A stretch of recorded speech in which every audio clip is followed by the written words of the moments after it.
Fools for Thought.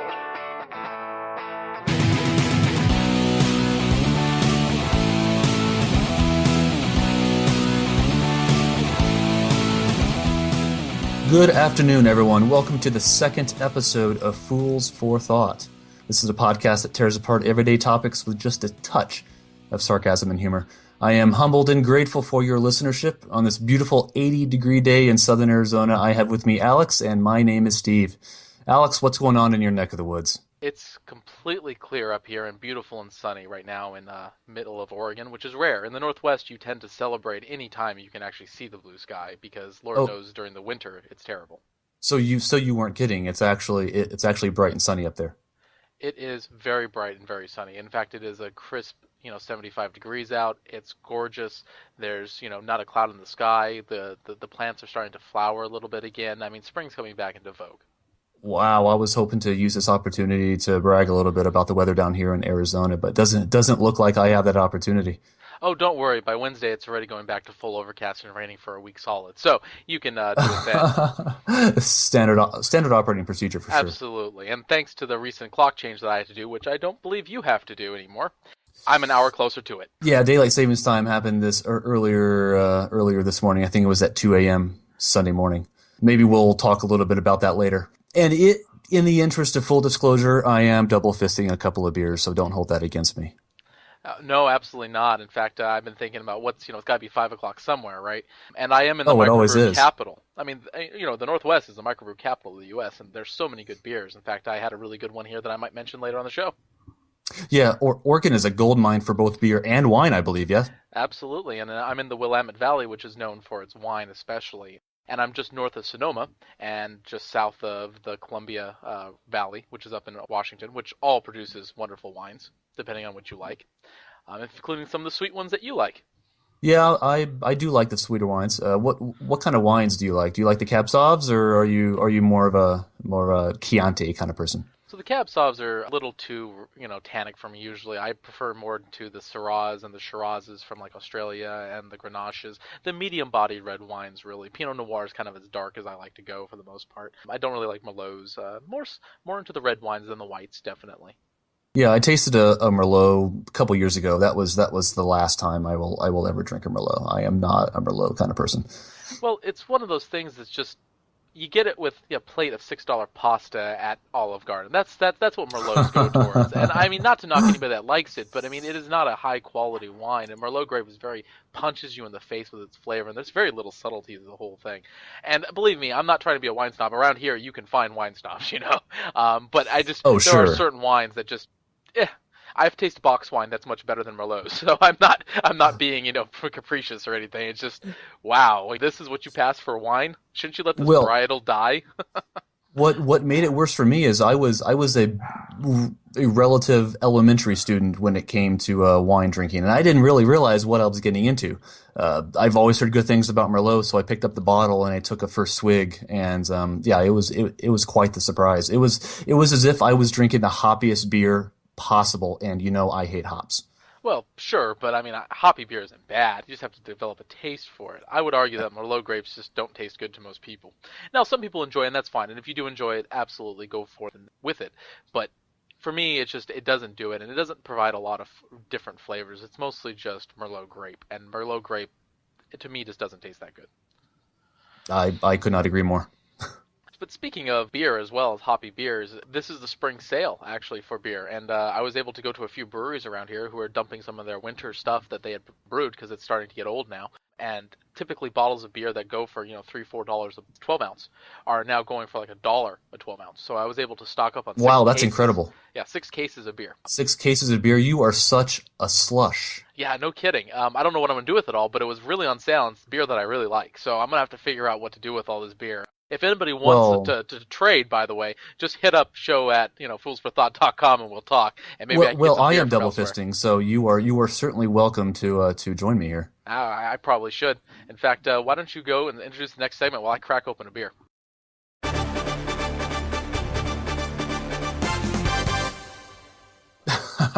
Well, what we like to do here is talk about some current events, some top news stories from around the country. Some of the stories will be serious, some will be a little bit more funny, and others just downright exciting. Speaking of exciting, Alex, are you a roller coaster fan? Depends on the roller coaster. Really, it does. Do, I do don't you like like the ones do you like the that. speed demons, or do you like the water rides, or what do you like the most? My favorite are the ones that twist from side to side. Does that make sense? Like where Uh, you kind of get rolled, but so you like to get banged up a little bit. a little bit. Yeah, actually, yeah, that's exactly what I like. Yeah, back and forth, a lot of jerks and twists and turns, and then kind of it rolls up on the side, and you kind of are halfway looking at the ground, halfway looking at the sky, and then back the other way, doing it the other way. Do you like I like speed? that, and I do like speed. I haven't gone on roller coasters that have gone above like 90 miles an hour, so I don't know about that extreme level. But Gotcha. 75, 80. I mean, those are blasts. Yeah, in Disney World, at the end of February, I was on a roller coaster that went up to 62, and I thought that was fast. But I stumbled across a story earlier today in Carowinds Park in Charlotte, North Carolina. I mean, that amusement park will be the home to the fastest roller coaster in the world, or what they call the Giga coaster. The ride features an 81-degree drop and gets brave passengers up to 95 miles an hour. The ride is still being built, but the park released a point-of-view video of the ride from one of its test runs. Be sure to check out that video on Yahoo News. I am certainly looking forward to testing out that ride if I can find a way to get back out to North Carolina here in the near future. I would just have to come up with somewhat of an excuse to bring my wife with me.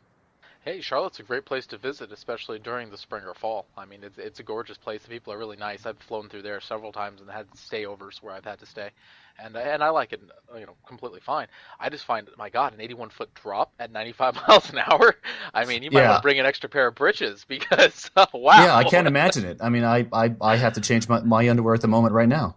that's incredible. You just and the fact you have a point of view video, somebody's going to take one of those like virtual reality headsets that are coming out, and they're going to put that right on there, and you're going to get Oh, no vertigo doubt. just from that. I can't imagine Well, the real thing. well, that's probably what the park wants. It wants as much publicity as it possibly can. And seeing that car dive off of an 81-degree cliff and into a 95-degree turn, I cannot wait to try that ride. Another story out of NBC in Philadelphia. This one will turn your head a little bit, especially if you don't like frivolous lawsuits. It turns out that a New Jersey appellate court says that listen to me now, a man who suffered burns after bowing his head to pray in front of a sizzling hot fajita skillet plate at Applebee's restaurant cannot sue the restaurant.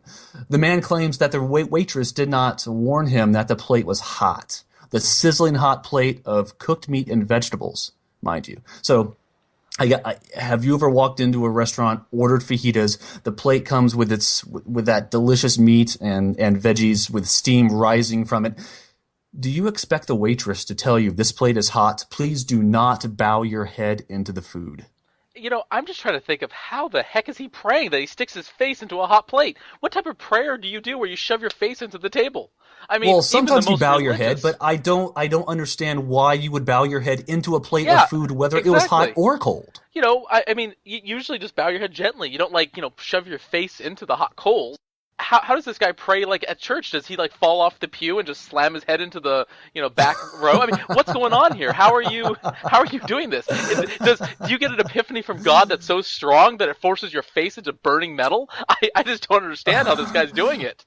I think this is what Darwinism is all about, to be honest with It's you. got to be. I mean, this guy. I mean, he needs to go to his pastor or father or whatever type of church he has, and get prayer lessons. How to pray. Sit in on the Sunday school with the 7-year-old and say, how do we bow our heads not to burn our faces off with sizzling hot metal? And then the fact that he'd have the audacity to sue the restaurant, to tell you that I am not only so dumb that I burned my face during prayer, which, holy crap, this makes the whole McDonald's coffee cup between the thighs somewhat reasonable, and then sit there and sue them. That's Well, insane. he'll be talking to his minister with a great big Applebee's logo plastered on his forehead, of course, in reverse. This actually reminds me of another story that I have.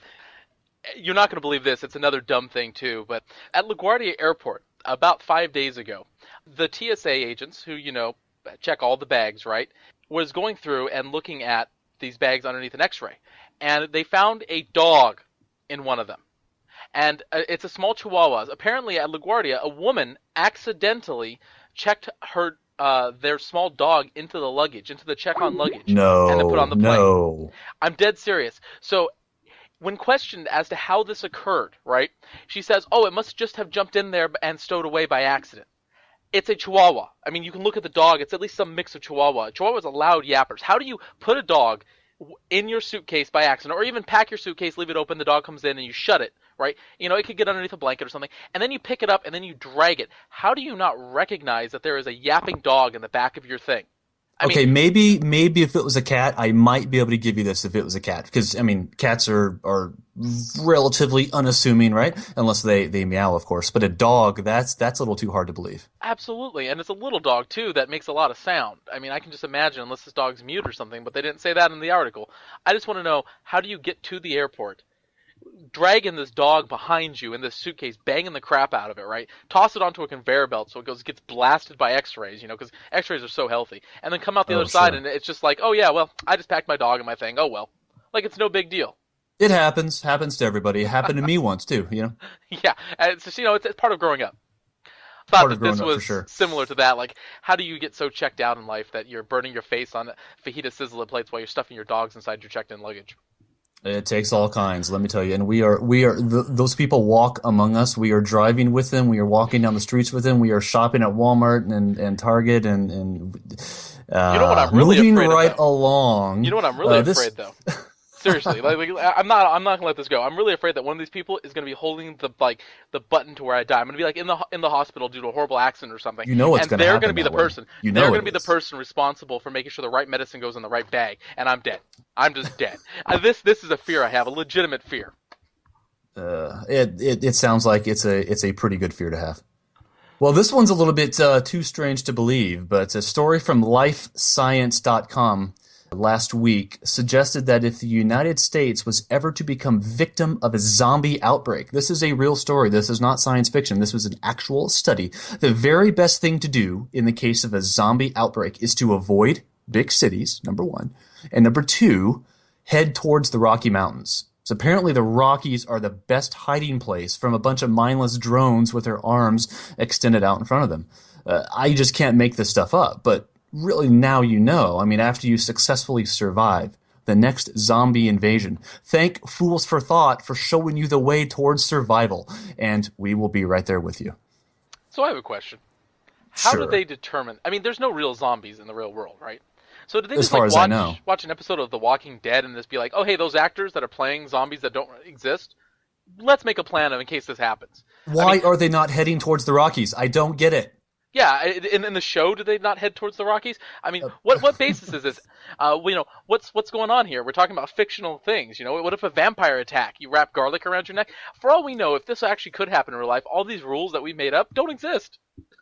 Oh, of course not. A real life vampire might just laugh at you with the garlic thing, or, you know, throw some holy water at it, just laughs and bites you in the face. We don't know. I just want to know, what did they use? Like, what was the rubric? You know, what was the yardstick, the measure stick that said, hey, this is what a zombie's like? And this is an official study, right? Yes, it is. So a bunch of smart people, which I presume smart people, sat around a table and went, you know what? What if a zombie apocalypse happened? It's got to be they were watching The Walking Dead, and this is what the result is. Well, I think the problem, all those smart people were sitting around the table double-fisting one too many times. You know, honestly, you put enough beers in me and make me watch The Walking Dead, I might get behind that. But good to know Let's talk about zombies. Hey, yeah, good to know at least we have a plan. All right, let's go back to North Carolina. The last story comes out of Raleigh. I wish I was at the Harris Teeter there on Friday. The store's cash registers failed, all of them. So after 15 minutes of waiting in line, the store manager felt that those customers had just waited long enough. So what was their reward? Free stuff. Everybody standing in line was allowed to take their groceries out of the store free of charge. Those who weren't standing in line, I guess, had to put their groceries back and leave in shame. I'm not sure. The story wasn't clear in terms of how long it took to actually get those cash registers back up. But I'm sure many wished that they were stocking up on their supply of prime rib that day for sure. But free stuff, free grocery shop, who would not like that if you just happen to be in the right place at the right time? And the right place just happened to be that Harris Teeter in the Raleigh, North Carolina area. Huh. That's really nice of the store to do that, especially with, you can go to any store nowadays and you can wait 15, 20 minutes, maybe even 30 minutes in line as a regular part of the process. Oh, Um, absolutely.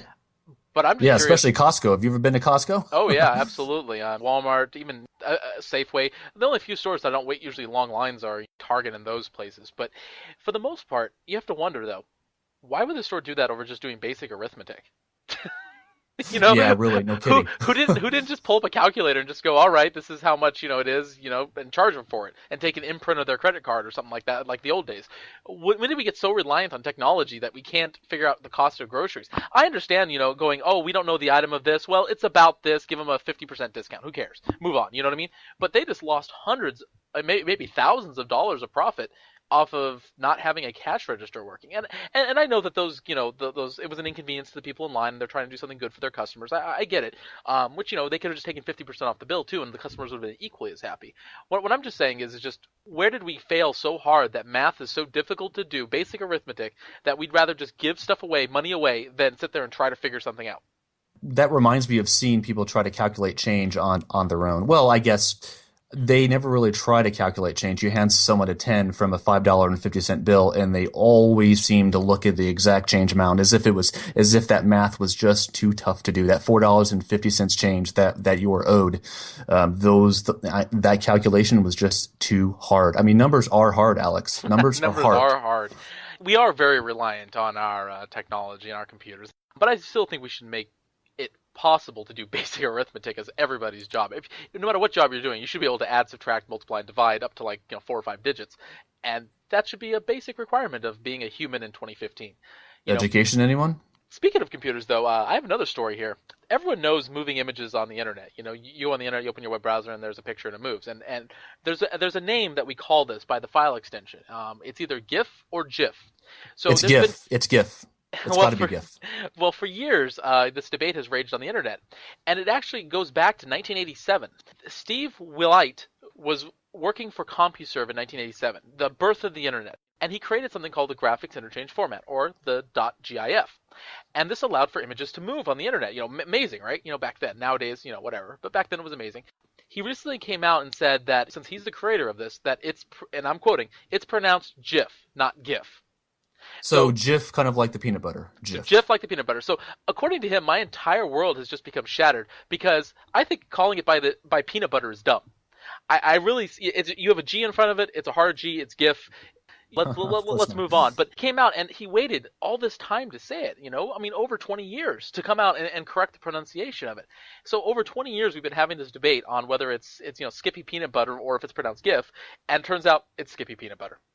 So how do you pronounce a JPEG, Alex? JPEG.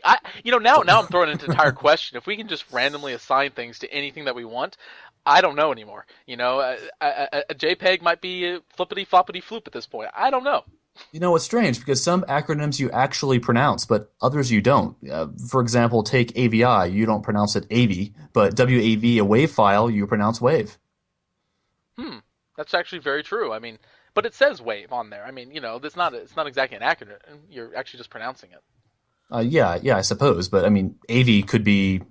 Actually, that's probably not an English word, is it? No, I wouldn't imagine. Wave is though. It's just your minus the E, which is silent anyway. I understand that. Well, GIF isn't a word. It is a product brand, but that brand starts with a J anyway. Well, absolutely. And we don't go MP3. We say MP3. So well, at least I hope not. I totally get that. Okay, it makes a lot more sense. But GIF, who knew? It's GIF. Maybe that's just me being a little bit tired because I had to set my clock forward last night. But oh, that's right, you did. Yep, absolutely. You live in one of those states that observe daylight savings time. Most states actually observe daylight savings time. And speaking true. Of that, let's dive into the DST since it just happened today. Are you nuts? That is the worst idea I've ever heard. Epic fail. Sure. Most people don't realize actually the history of DST has not been very. It's a new concept. It's not even 100 years old yet. And it's really not celebrated over the whole world, and it actually didn't really take off when it was first introduced in the United States. The first instance of daylight saving time to become a national standard was actually in Germany, not the U.S., and it was in 1916. The belief was back then that they would conserve fuel during World War I. because if everyone woke up an hour later, they wouldn't turn on their lights or they wouldn't drive to work and blah, blah, blah as much. During the following years, a lot of Europe started to adopt it as well, until most of Europe had adopted it by the end of World War I. And I think the rationale was, hey, we're at war, we need to conserve, let's try to do everything we can to conserve, right?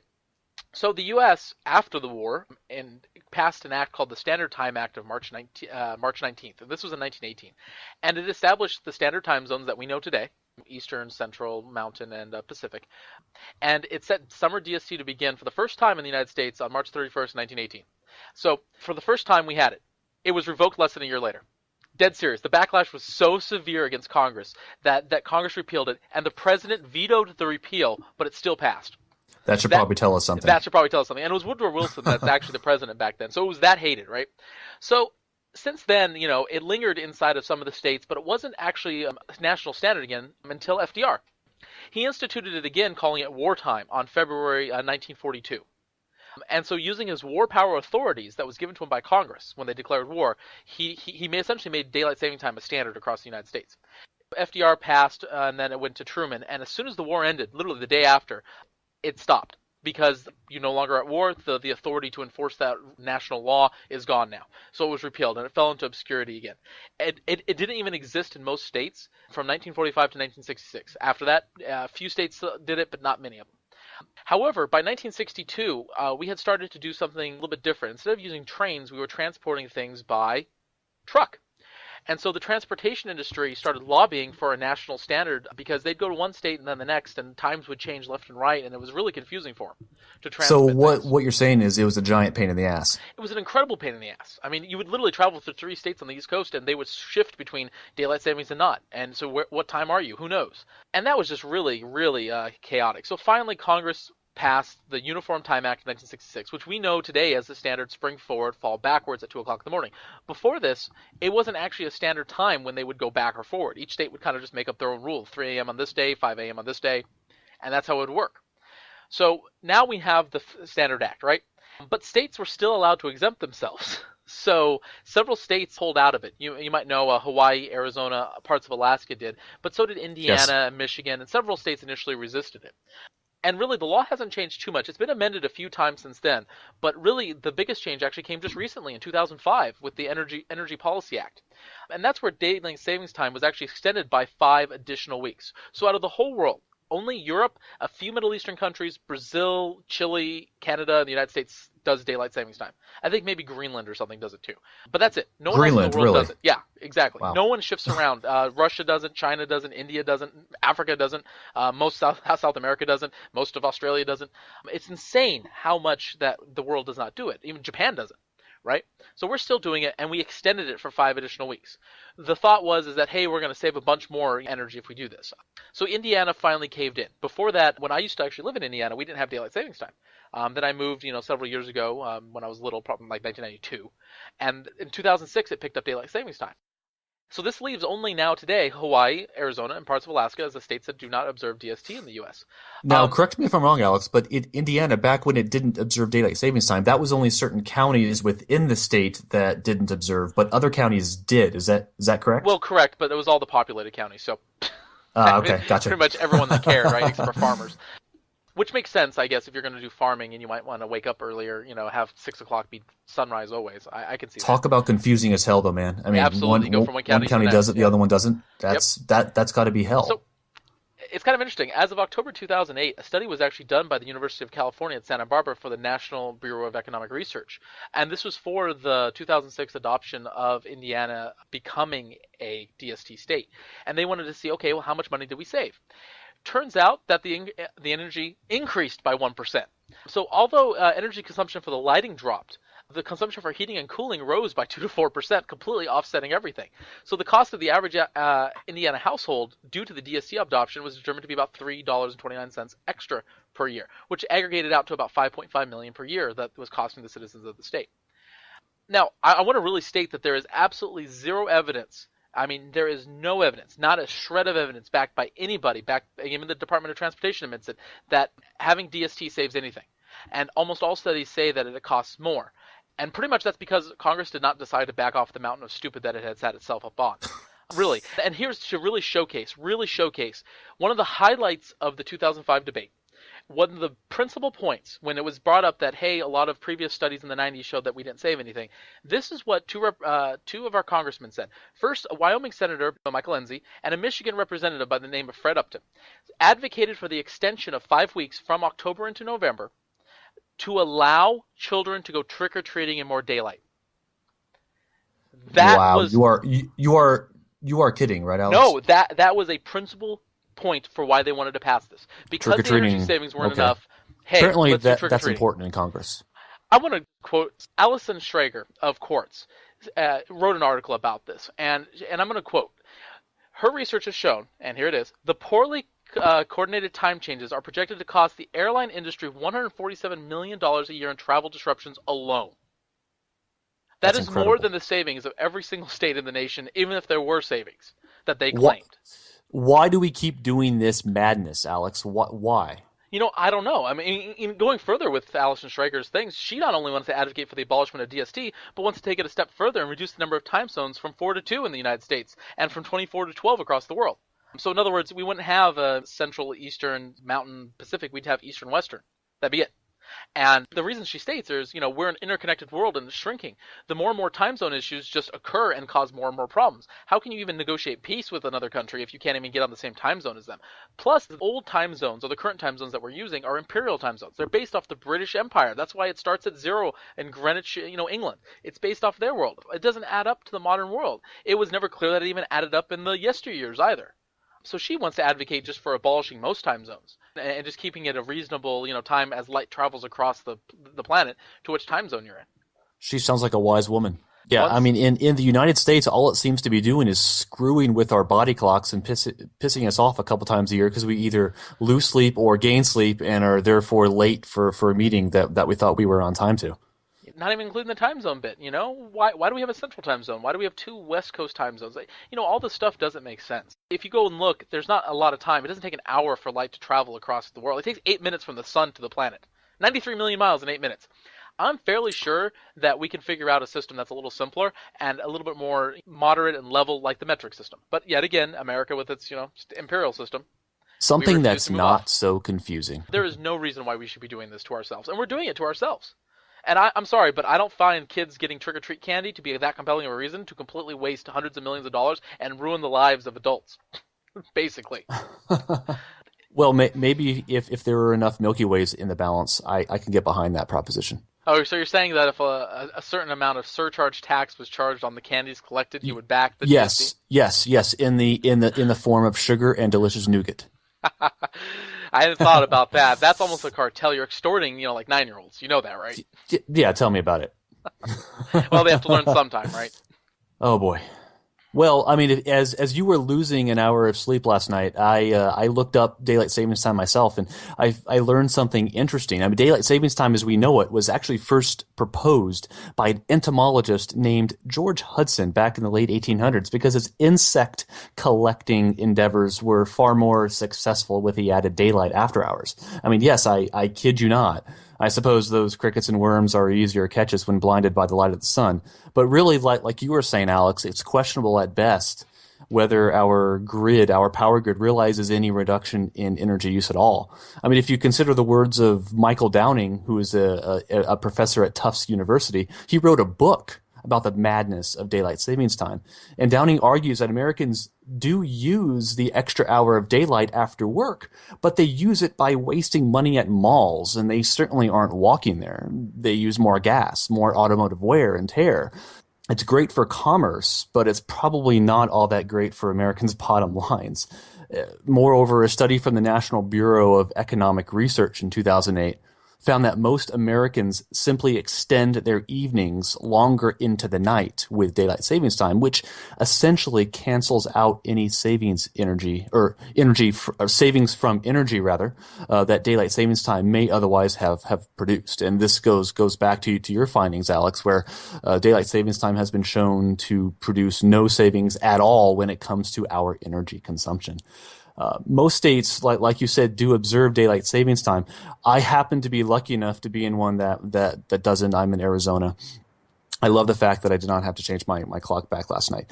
But really, television networks hate daylight savings time as much as I do, because people generally, like I said, extend their evenings out a little bit longer. They're out later into the evening, and they're not watching their precious televisions. I mean, imagine not watching Modern Family at night quite as often. The horror. But golf courses actually love it. But believe it or not, farmers hate it the most. Farmers still do their jobs by the sun, regardless of the time. But as the rest of the nation magically adjusts their schedules, it makes it more difficult for them to train their livestock to be more sensitive to the time. And as we all know, animals don't care about the time. But farmers still need to get their stuff to the market on time. And these changes in time mess up the rhythms of their animals, including the rhythms of the farmers themselves and me and you. So in the end, we're just left with confusion and the hilarious potential of being an hour early or late for an important meeting. Now, I don't necessarily have a problem with extra daylight after working hours. In fact, I like sunlight. I'd rather it stay light until 7:30 or 8 p.m. every evening. But what I don't like is forcing millions of Americans to adjust their clocks and screw up their entire rhythms twice a year just to do it, just because we think that there may be energy savings to the contrary of clear and convincing evidence. So in my view, stick to the same time, keep daylight savings time, or ditch it. I don't care. But for the love of all things small and furry, let's forget about this mess of fiddling with our clocks twice a year. You know, I just realized something that I didn't even think about, the real danger of this. You just mentioned that farmers and their animals may not make it to market in time and stuff like this. This is threatening my bacon.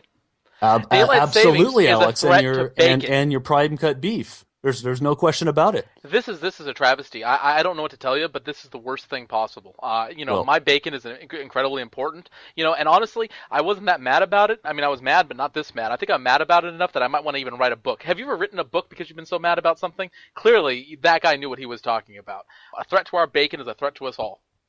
A threat to our bacon is a threat to us all. Well said, Alex. You are a cunning linguist.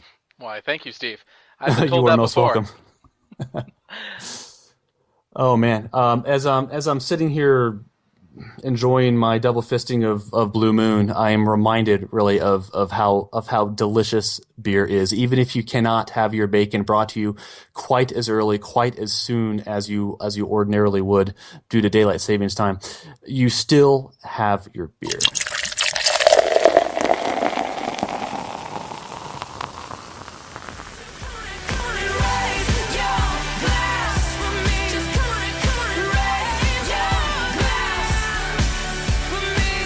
And for a moment here, I want to talk about a fine microbrewery in Tucson, Arizona. They make the Deep Canyon Amber, and the brewery is called Thunder Canyon Brewery.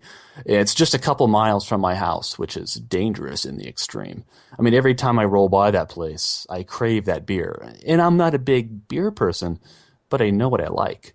I mean, I take a sip of this beer, Alex, and I slowly slouch back into my seat and grin ear to ear. It's one of those I don't care about the world right now moments. It's smooth, it's bold, and it's located under the multi-beer category in the on the Thunder Canyon website.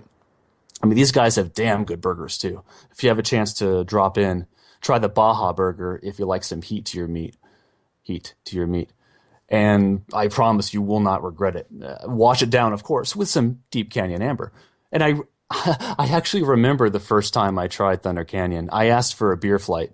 The waitress asked if I wanted them all, and I said yes, figuring that not all beers would actually be flightable, which is very common in breweries.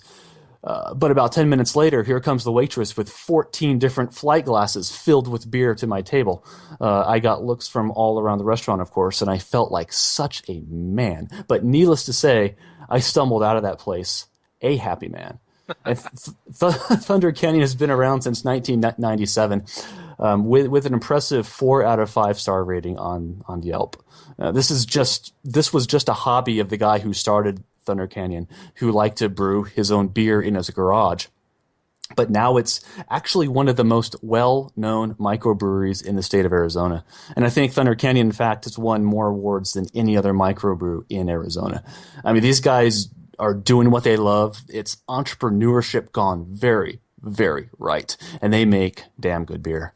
And Alex, I understand you are a bit of a beer drinker as well. Am I right? Absolutely.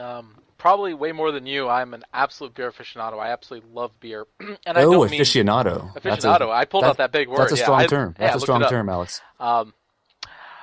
But not the macros. I am not a big fan of Budweiser and Bud Light and all that stuff. And I never liked beer when I was younger because, it tasted like crap, to be quite frank.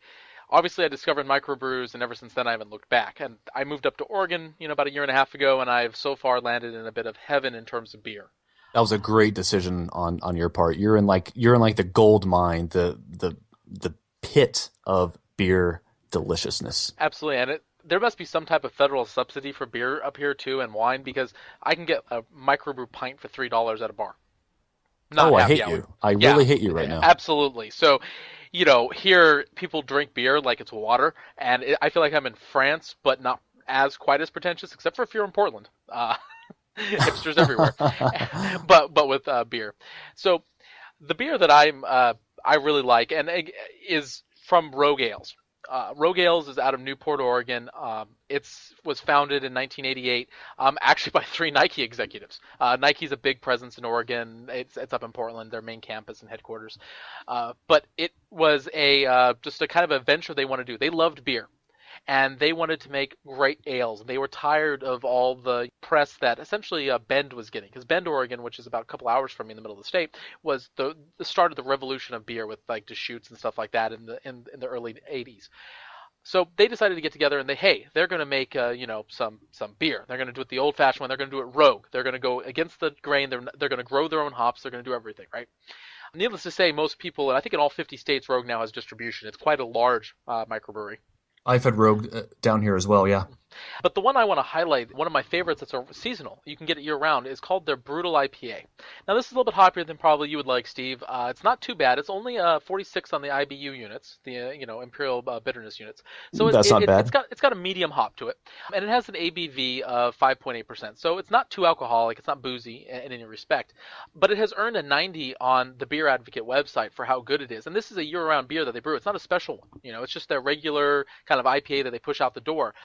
It's grown using Rogue's trademark alluvial hops. Now, these are the a particular type of hop strand that they grow at their Rogue Farms place. They make everything themselves when they put it into their beer, and it's really good. To read what their Rogue says out for them, this is their tagline they put. It's an imperial bitter with exotic traditional floor malts, citrusy hoppy flavor, and a stupendous hop aroma. Rogue brewmaster John Mayer describes his Brutal IPA as a cross between a very extra special bitter and an India Pale Ale. Hedonistic. That's what they say. Okay, the writer there is an absolute genius. It is. It is very citrusy, and it does have a bit of a hop, but it's not very strong. There's just enough hop to kind of bitter it out, so it's not a very sweet ale. It's definitely, I would say, more of a cross between a Pale Ale and an IPA than just a straight-up IPA, but it is an IPA. The hops on it are incredibly citrusy and floral. It doesn't have that piney aftertaste that a lot of people dislike, and it's very, it's got kind of an orange, cloudy, texture to it when you look through the bottle, and it's, you can get a 22 ounce of it here for like $6, and you can get it at pretty much any place that they distribute to on tap. So most of the West Coast can get it. I'm sure even in Arizona you can get bottles of this stuff, and it's really good. As far as your regular IPA that you drink every day, this is definitely one of them. Well, that actually sounds pretty appealing, even though I don't generally drink IPAs. What did you say the name of that was again? The Brutal IPA. The Brutal IPA. Brutal, okay. Yeah. It's kind of strange because it's not really a brutal IPA. It's not something like some of the other places where you get like a 90-minute hop IPA or something like that, or Ruination by Stone Brewery. That is, a word that evokes total palate destruction. But they called it Brutal IPA, and it is what it is. It looks like the label on the bottle has a guy dressed in red with a red hat, and he's like wielding a hatchet or something with a beer in his hands. Does this mean that I'm going to turn into, I don't know, a more macho man if I drink this thing? Possibly. Rogue always has had their, fight the power type of thing, independent, do-it-yourself spirit thing. I like that. That's why they're Rogue, hence what they're named. And they have the little Rogue Nation thing. It actually comes from their Rogue Farms as well. They actually grow, as I mentioned, everything they put in their own beer. So the hops, the malts, any other additives that they put in there, such as if you get a pumpkin beer, their pumpkins are grown there. It's quite amazing, actually, their operation, how much of it is local. And again, this is founded by 3 guys out of Nike who wanted to make beer instead of shoes. Yeah, it sounds like I have to take a trip up there and help you consume.